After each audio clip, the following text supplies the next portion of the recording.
नमस्कार, आर्य न्यूज देख रहे हैं आप। मैं हूं आपके साथ पल्लवी सिंह। राजस्थान बुलेटिन की शुरुआत करेंगे जोधपुर से, जहां डिस्कॉम द्वारा इंजीनियरों को रमजान के दौरान सभी मुस्लिम बहुल इलाकों में निर्बाध बिजली आपूर्ति सुनिश्चित करने के निर्देश दिए गए थे। वहीं इसे लेकर अब एक विवाद खड़ा हो गया है। दरअसल विपक्ष ने राजस्थान सरकार पर तुष्टीकरण का आरोप लगाया है। वहीं मंगलवार को विरोध के बाद आदेश को वापस ले लिया गया। दरअसल जोधपुर डिस्कॉम के असिस्टेंट मैनेजिंग डायरेक्टर RS बड़ियासर द्वारा 1 अप्रैल को जारी किए गए आदेश में अपने अधिकार क्षेत्र के सभी 10 जिलों के इंजीनियर्स को रमजान के मद्देनजर सभी मुस्लिम बहुल क्षेत्रों में निर्बाध बिजली आपूर्ति सुनिश्चित करने का निर्देश दिया गया था। तो वहीं जोधपुर विद्युत वितरण निगम लिमिटेड के आदेश पर प्रतिक्रिया देते हुए पूर्व CM वसुंधरा राजे ने कहा कि राज्य में लोग न केवल रमजान बल्कि नवरात्रि भी मना रहे हैं, उसके लिए उपवास भी कर रहे हैं। पूर्व CM ने कहा कि राज्य सरकार को केवल रमजानियों की ही चिंता क्यों है, राज्य के बाकी लोगों के लिए क्यों नहीं। राज्य की जनता जवाब चाहती है। ये तुष्टीकरण और वोट की राजनीति नहीं है तो क्या है। तो वहीं हो रही आलोचना के बीच अब डिस्कॉम ने एक नया आदेश जारी कर दिया, जिसमें पहले की अधिसूचना में उल्लेखित रमजान और मुस्लिम क्षेत्रों जैसे शब्दों को हटा दिया गया है। बता दें कि MD प्रमोद टाक ने कहा है कि हर त्योहार पर, होली हो या दिवाली, इस तरह के आदेश जारी किए जाते हैं। त्योहारों के दौरान किसी भी इंजीनियर को साप्ताहिक अवकाश नहीं दिया जाता।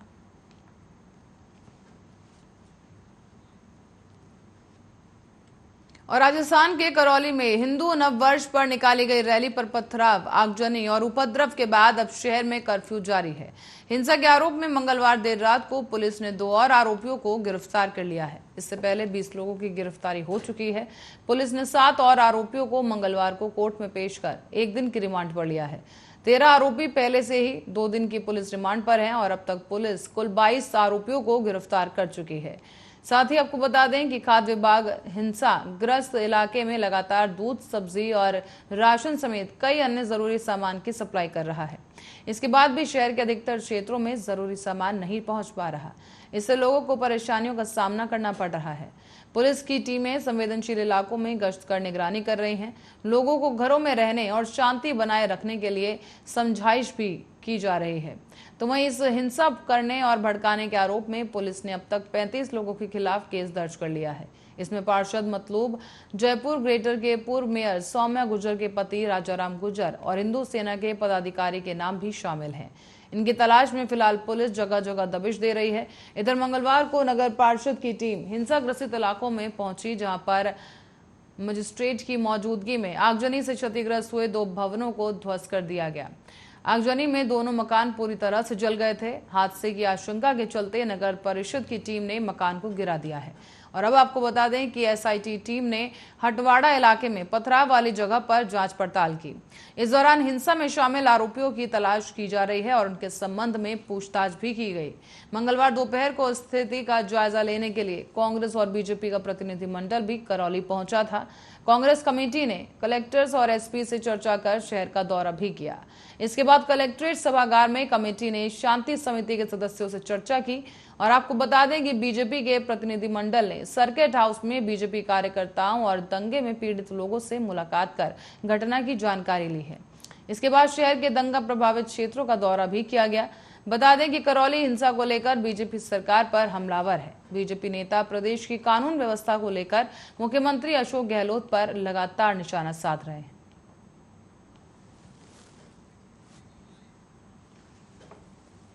और राजस्थान के मुख्यमंत्री अशोक गहलोत के पास गृह विभाग भी है और कई दफा ये बात दावा करते हुए वो नजर आते हैं कि राजस्थान में कानून व्यवस्था मजबूत है। विपक्ष के आरोप का जवाब देते हुए कहा था कि कानून व्यवस्था की जांच के लिए मैं गृह मंत्री अमित शाह के लिए चार्टर विमान भेज देता हूं, तो वहीं यहां पर आए और कानून व्यवस्था को वो आकर देख कर जाएं। विपक्ष लगातार गहलोत सरकार पर हमलावर है और प्रदेश में कानून व्यवस्था शून्य हो चुकी है। बता दें कि इसको लेकर अब गहलोत सरकार चौतरफा घिर चुकी है। प्रदेश में हाल ही में हुई घटना ने कानून व्यवस्थाओं को लेकर सवालिया निशान खड़े किए हैं।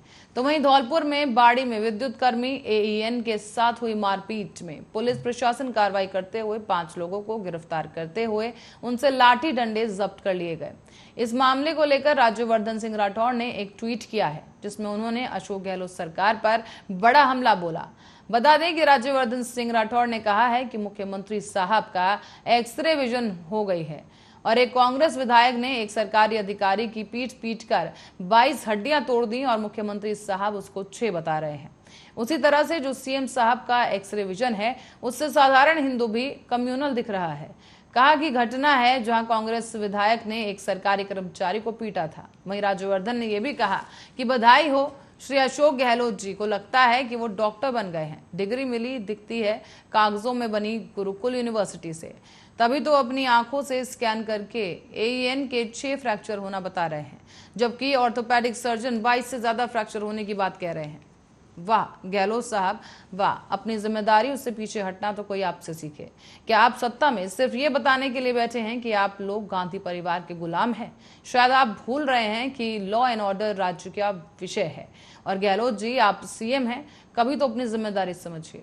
तो वहीं इस ट्वीट के बाद से सियासी गलियारों में गर्मी और भी ज्यादा बढ़ गई है।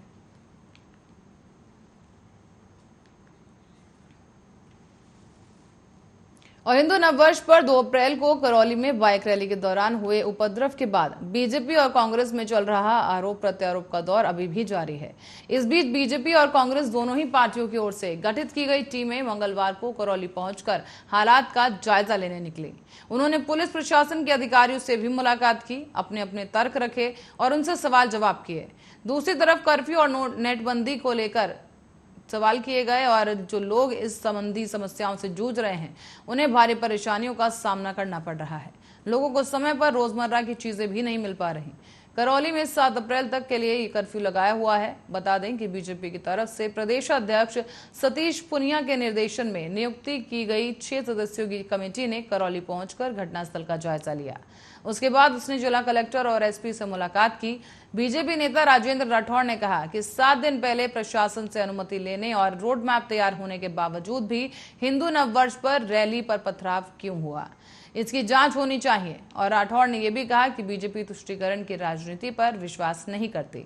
कलेक्टर से मिलकर 2 वीडियो ऐसे पेश किए गए हैं जिसमें लोग पथराव कर रहे हैं, फिर भी उनको गिरफ्तार नहीं किया गया। वहीं कांग्रेस की तरफ से डॉक्टर जितेंद्र सिंह की अगुवाई में करौली पहुंची टीम ने हालात का जायजा लिया। डॉक्टर जितेंद्र सिंह ने कहा कि राजेंद्र राठौड़ ने जिस तरह से आरोप लगाए हैं वो सही नहीं है। ये घटना जरा सी चूक से हुई है और ये एक क्षणिक घटनाक्रम था जो कि तत्काल खत्म हो गया।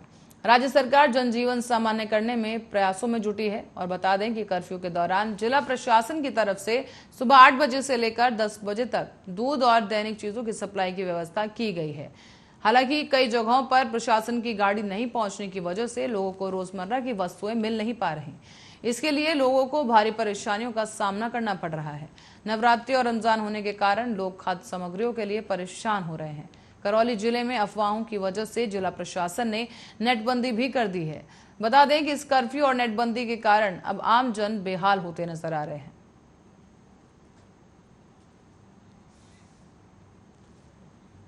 तो वहीं राजस्थान स्टेट स्पोर्ट्स काउंसिल के चेयरमैन पद्मश्री कृष्णा पुनिया जोधपुर में जिला बजट घोषणाओं पर राजीव गांधी ग्रामीण ओलंपिक खेलों के संबंध में एक दिन के दौरे पर जोधपुर पहुंचे और जोधपुर में स्पोर्ट्स को लेकर क्या कुछ तैयारियां चल रही हैं और किस तरह से स्टेडियम को डेवलप किया गया है, ये सभी चीजों का जायजा लिया गया।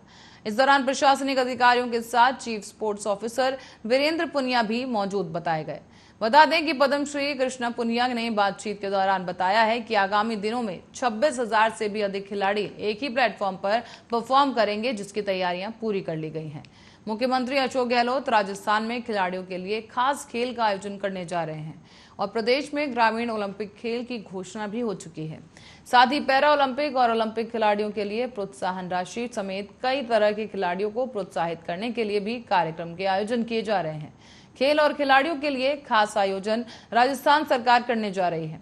साथ ही अनुदान राशि देश में पहली सरकार है राजस्थान जहां पर खिलाड़ियों को प्रोत्साहन राशि दी जा रही है। वहीं खिलाड़ियों के लिए वरिष्ठ भविष्य को सुनिश्चित करने के लिए खिलाड़ियों की पेंशन योजना भी शुरू की गई। तो वहीं बात करें इंफ्रास्ट्रक्चर की, तो हाई परफॉर्मेंस सेक्टर का जल्द ही शुभारंभ करने जा रहा है और खिलाड़ियों के लिए टैलेंट को सर्च किया जा सके और सही समय पर गाइडलाइंस मिल सके, जिसके चलते खिलाड़ियों को किसी तरह की परेशानी का सामना नहीं करना पड़ेगा। तो वहीं राष्ट्रीय और अंतर्राष्ट्रीय स्तर पर जो मेडल जीत कर आएंगे उनके लिए भी प्रोत्साहन राशि दी जाएगी।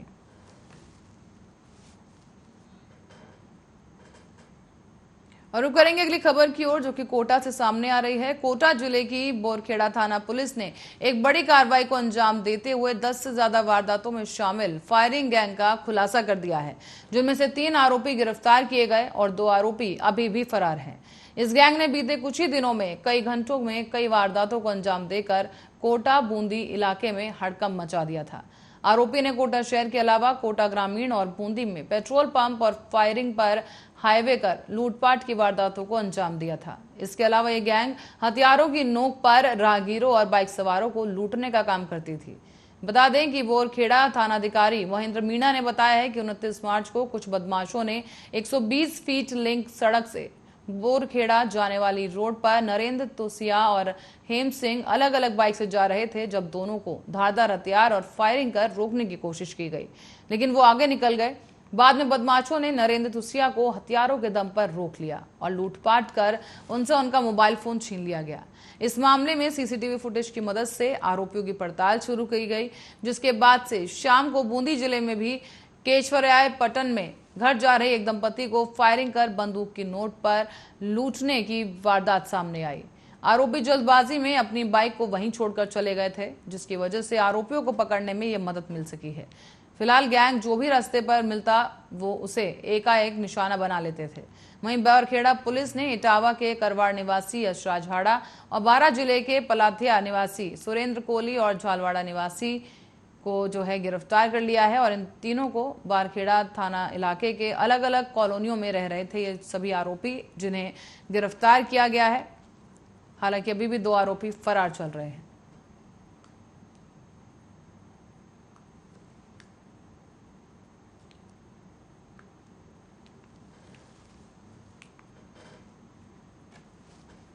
आपको बता दें कि बोरखेड़ा पुलिस को ये बड़ी कामयाबी मिली है, जहां पर इन 3 आरोपियों को फिलहाल पुलिस गिरफ्तार कर चुकी है, जबकि 2 आरोपी इस गैंग के अभी भी फरार बताए जा रहे हैं। दरअसल ये जो गैंग है, इसने हाल ही के कुछ दिनों में आतंक मचा दिया था और लगातार चोरी और लूटपाट की घटनाओं को अंजाम दिया जा रहा था। बंदूक के नोक के दम पर इस वारदात को अंजाम देते थे ये लोग। और राजस्थान सरकार के राज्य मंत्री जायदा खान के द्वारा निकाला गया प्रदेश में विद्युत विभाग के लिए एक आदेश। इस आदेश में रमजान महीने का हवाला देते हुए कहा गया कि रमजान का महीना चल रहा है, ऐसे में मुस्लिम बहुल्य क्षेत्र में बिजली काटी नहीं जाए। इस आदेश को तुरंत लागू किया जाए और ऐसा आदेश आते ही प्रदेश में सभी जगह आदेश निकालकर बिजली की पूर्ति की तैयारियां की गई। बता दें कि उसी दौरान यह आदेश सोशल मीडिया पर वायरल हो गया, जिसके बाद कांग्रेस सरकार विपक्ष के निशाने पर आ गई। विपक्ष जमकर तुष्टीकरण का आरोप लगा रहा है, जबकि सोशल मीडिया पर राजस्थान सरकार का यह आदेश रोल हो रहा है। इस आदेश के आने के बाद से नेताओं ने मोर्चा खोल दिया और इसी सिलसिले में केंद्रीय जल शक्ति मंत्री गजेंद्र सिंह शेखावत ने जोधपुर क्षेत्र में रमजान के दौरान बिजली कटौती न करने को तुगलकी फरमान करार दिया है। केंद्रीय मंत्री ने कहा कि हाथ जोड़कर निवेदन है कि कृपया मेरे जोधपुर को अपनी सांप्रदायिक साजिश से दूर रखें। वहीं मंगलवार को बिजली कटौती को लेकर निकाले गए इस आदेश पर प्रतिक्रिया देते हुए केंद्रीय मंत्री ने कहा कि आदेश वोट बैंक की राजनीति के चलते दिया गया है। कड़े शब्दों में केंद्रीय मंत्री ने कहा कि गहलोत सरकार के इशारे पर दिए गए इस आदेश को पढ़कर कांग्रेसी सोच से घृणा बढ़ जाती है।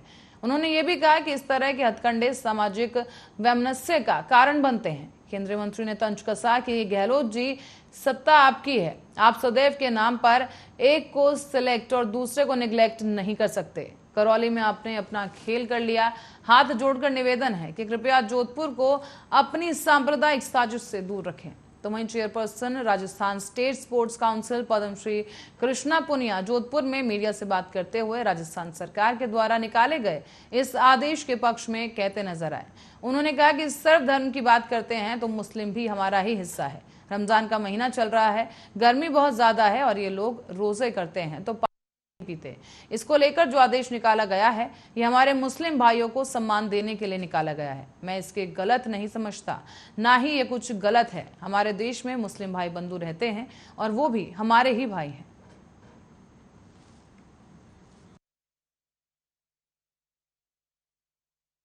के बीकानेर में लुणकरसर थाना इलाके में दर्दनाक हादसा हो गया है। दरअसल यहां पर नेशनल हाईवे 62 पर चौधरी पेट्रोल पंप के पास बोलेरो कैंपर और एक मिनी ट्रक की भिड़ंत हो गई, जिसमें 3 लोगों की मौके पर ही मौत हो गई है, जबकि 2 ने इलाज के दौरान अस्पताल में ही दम तोड़ दिया। दरअसल ये टक्कर इतनी भयानक थी कि कैंपर गाड़ी में सवार लोग बाहर की सड़क पर आ गिरे। वहीं इस हादसे के बाद ट्रक भी पलट गया और इस कारण मार्ग पर काफी देर तक जाम बना रहा। बता दें कि इस हादसे की सूचना मिलते ही लुणक्कर कड़सर उपखंड अधिकारी अशोक कुमार रिणवा, सीईओ नारायण बजिया और एसएचओ सुमन परिहार समेत कई अन्य पुलिस अधिकारी और कर्मचारी मौके पर पहुंचे। घायलों को इलाज के लिए अस्पताल पहुंचाया गया। पुलिस ने क्रेन की मदद से ट्रक को हटवाया और आवागमन शुरू करवाया गया। इस हादसे में फिलहाल 3 लोगों ने मौके पर ही दम तोड़ दिया, जबकि महिला समेत 2 लोग गंभीर रूप से घायल हो गए थे, जिनकी इलाज के दौरान अस्पताल में मौत हो गई। एक मृतक की पहचान राजूराम के रूप में हुई है, बाकियों की शिनाख्त की जा रही है।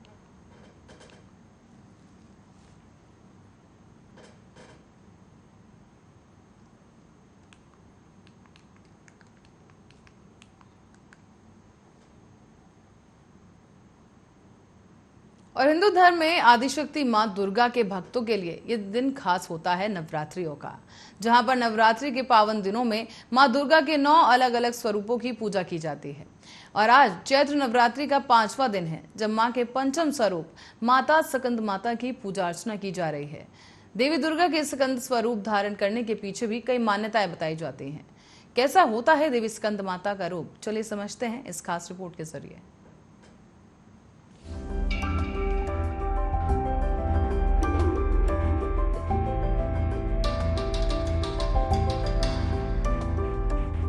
नवरात्रि आते ही मंदिरों में भक्तों की लंबी कतारें लगनी शुरू हो जाती हैं। दूर दराज से भक्त अपनी मनोकामनाएं लेकर देवी के दर्शन के लिए मंदिर पहुंचते हैं और देवी मां को प्रसन्न करने की कोशिश करते हैं। और आज दुर्गा पूजा के 5वें दिन देवताओं के सेनापति कुमार कार्तिकेय की माता स्कंद माता की पूजा होती है। माता इस रूप में पूर्णतः ममता लुटाती हुई नजर आती है। माता का 5वां रूप श्वेत होता है, पर वो क्या कारण था कि देवी को स्कंद माता का रूप धारण करना पड़ा? तो आपको बता दें कि अब अत्याचारी दानवों का अत्याचार जब बढ़ता है, तब माता संत जनों की रक्षा के लिए सिंह पर सवार होकर दुष्टों का अंत करने अवतरित होती हैं। पौराणिक मान्यताओं के अनुसार स्कंद माता ही हिमालय की पुत्री पार्वती हैं, जिन्हें महेश्वरी और गौरी के नाम से भी जाना जाता है। इनका वर्ण गौर है, इसीलिए इन्हें देवी गौरी भी कहा जाता है। अब भगवान स्कंद यानी कार्तिकेय की माता होने के कारण इन्हें स्कंद माता कहा जाता है। साथ ही आपको ये भी बता दें कि स्कंद माता प्रसिद्ध देवासुर संग्राम में देवताओं की सेनापति भी थी। इसी वजह से पुराणों में स्कंद माता को कुमार और शक्ति नाम से महिमा का वर्णन है। यूं तो देवी का हर रूप निर्मल और करुणामय होता है, पर देवी स्कंद माता का रूप श्वेत होता है। श्वेत और सुंदर देवी की 4 भुजाएं हैं। माता अपने 2 हाथों में कमल का फूल धारण करती है और एक भुजा में भगवान स्कंद या कुमार कार्तिकेय को सहारा देकर अपनी गोद में लिए बैठी है, जबकि मां का 4था हाथ भक्तों को आशीर्वाद देने की मुद्रा में होता है। देवी स्कंद माता ही हिमालय की पुत्री राज की पुत्री होने से पार्वती कहलाती है। महादेव की वामिनी यानी पत्नी होने से माहेश्वरी कहलाती हैं और अपने गौर वर्ण के कारण ही देवी गौरी के नाम से पूजी जाती है। अब आपको बता दें कि माता को अपने पुत्र से अधिक प्रेम है और मां को अपने पुत्र के नाम के साथ संबोधित किया जाना अच्छा लगता है, इसीलिए देवी स्कंद माता के रूप में पूजी जाती है। जो भक्त माता के स्वरूप की पूजा करते हैं, मां उस पर अपने पुत्र के समान ही स्नेह लुटाती है। मान्यता है कि भोले शंकर को पति रूप में पाने के लिए माता ने महान व्रत किया था, इसीलिए महादेव की पूजा भी आदर पूर्वक करें, क्योंकि इनकी पूजा न होने से देवी की कृपा नहीं मिलती। धार्मिक मान्यताओं के अनुसार मां की उपासना से नकारात्मक शक्तियों का नाश होता है और मां का स्मरण करने से ही असंभव कार्य संभव हो जाते हैं। कहा यह भी जाता है कि स्कंद माता कमल के आसन पर विराजमान होती है। यही कारण है कि मां को पद्मासना देवी भी कहा जाता है। मां स्कंद माता को पार्वती और उमा नाम से भी जाना जाता है। मां की उपासना से संतान की प्राप्ति होने की मान्यता है। साथ ही आपको ये भी बता दें कि मां का वाहन सिंह होता है। और मां स्कंद माता सूर्य मंडल की अधिष्ठात्री देवी भी है। अब आप सोच रहे होंगे कि स्कंद माता को कौन सा भोग लगाएं कि देवी की कृपा आप पर और आपके परिवार पर बनी रहे। तो आपको बताते चलें कि मान्यता है कि मां स्कंद माता की उपासना से परम शांति और सुख का अनुभव होता है और मां स्कंद माता को श्वेत रंग बहुत प्रिय है। इसीलिए मां की उपासना में श्वेत रंग के वस्त्रों का प्रयोग करना चाहिए या फिर आप चाहें तो मां की पूजा के समय पीले रंग के वस्त्र भी धारण कर सकते हैं। मां को भोग लगाने से पहले ये भी ध्यान रखें कि मां को केले का भोग अति प्रिय होता है। मां को खीर का प्रसाद भी अर्पित करना शुभ माना गया है। मान्यता है कि ऐसा करने से संतान सुख की प्राप्ति होती है और मां को विंध्यवाहिनी दुर्गा देवी भी कहा जाता है। तो देर किस बात की, देवी का ध्यान लगाएं और इस नवरात्रि स्कंद माता को प्रसन्न करें। Special report Arya news.